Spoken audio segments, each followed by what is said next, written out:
Olá, pessoal! Sejam muito bem-vindos à nossa análise de hoje. Sabe, como alguém que passa a vida observando estruturas e tentando proteger as bases das nossas comunidades, tem um assunto que, olha, exige nossa atenção para ontem.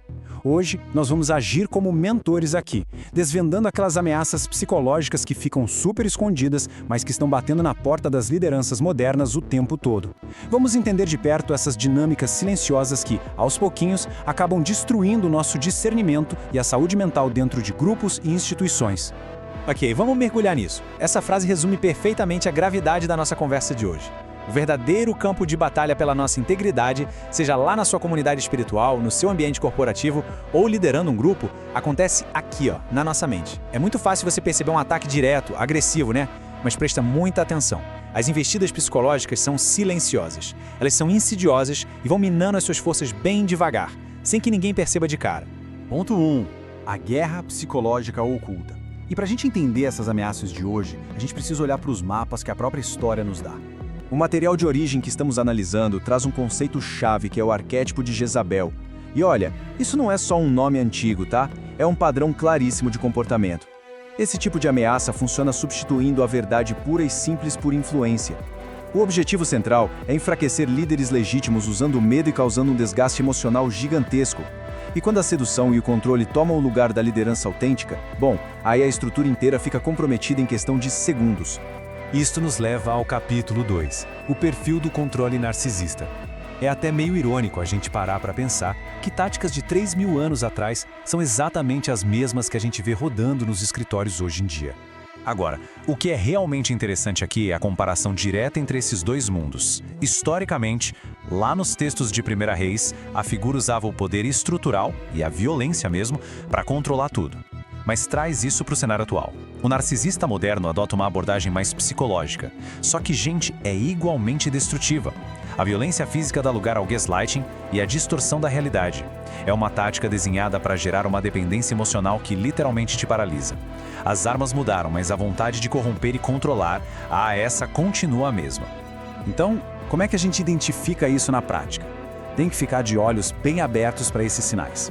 O manipulador enfraquece a sua autoconfiança, torcendo os fatos, aplicando aquele famoso gaslighting, onde você começa a duvidar da sua própria memória. Já passou por isso? E eles adoram usar a vitimização estratégica e o silêncio como uma forma de punição. É terrível, porque isso cria uma dependência absurda. A pessoa que está na mira acaba completamente exausta, tentando se achar no meio de narrativas que o manipulador reescreve o tempo todo só para não perder o controle da situação. Ponto 3. Táticas. Intimidação e isolamento. Agora que a gente já entende o perfil, vamos ver como funciona a arquitetura prática da coisa. Pessoal, esses são os verdadeiros alertas vermelhos. Num ambiente saudável, o líder tem firmeza para tomar decisão. Mas, sobre manipulação, a clareza vai para o ralo rapidinho. Os líderes começam a viver numa confusão constante e passam a se autocensurar. Sabe aquilo de pisar em ovos o tempo todo para evitar conflito? Exatamente. O medo de bater de frente com os problemas gera uma fadiga emocional tão, mas tão grande que a pessoa passa a duvidar de si mesma. E o pior, ela acaba completamente isolada. E pode ter certeza, esse isolamento não é acidente, é totalmente calculado. E isso ilustra brilhantemente a terrível relação de causa e efeito dessa guerra psicológica. Olha só como a engrenagem roda. Primeiro, vem aquela sedução inicial para criar dependência emocional. Depois, entra a intimidação indireta, que te deixa num estado de paralisia completa. Você simplesmente não consegue decidir nada. E por último, vem a difamação silenciosa. O alvo perde totalmente a credibilidade. A pessoa não perde só a confiança do grupo, ela perde a confiança no próprio taco. Parte 4. O esgotamento de líderes fortes. E para provar que isso funciona até com os perfis mais inabaláveis, as fontes trazem o caso histórico de Elias. Vamos avançar e ver como isso se constrói, porque a velocidade da queda é de cair o queixo. No primeiro dia, o cara tem uma vitória gigante.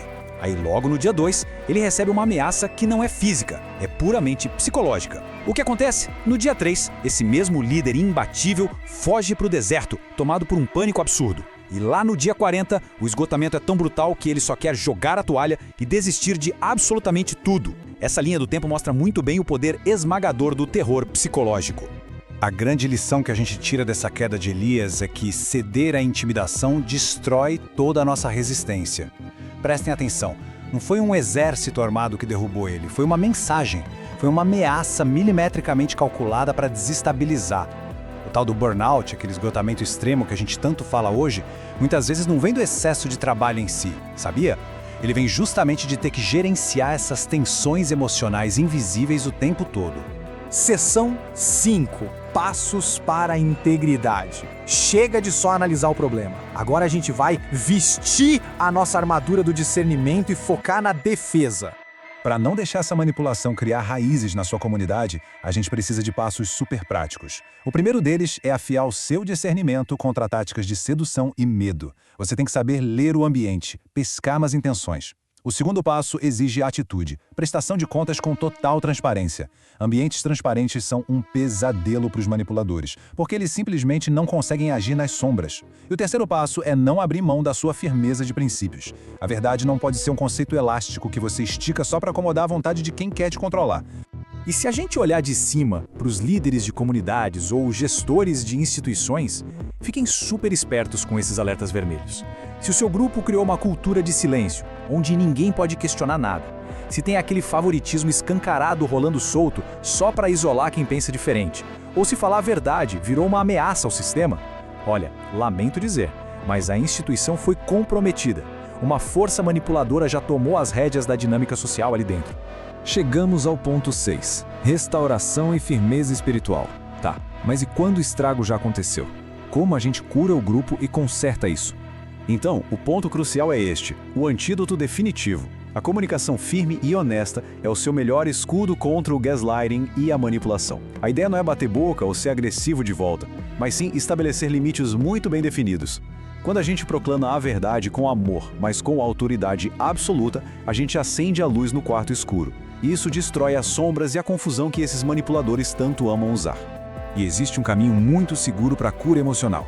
A restauração pede que a gente coloque as cartas na mesa e reconheça que o orgulho e a necessidade de controle são falhas humanas universais. Quando a gente entende isso, desmistifica o poder do agressor.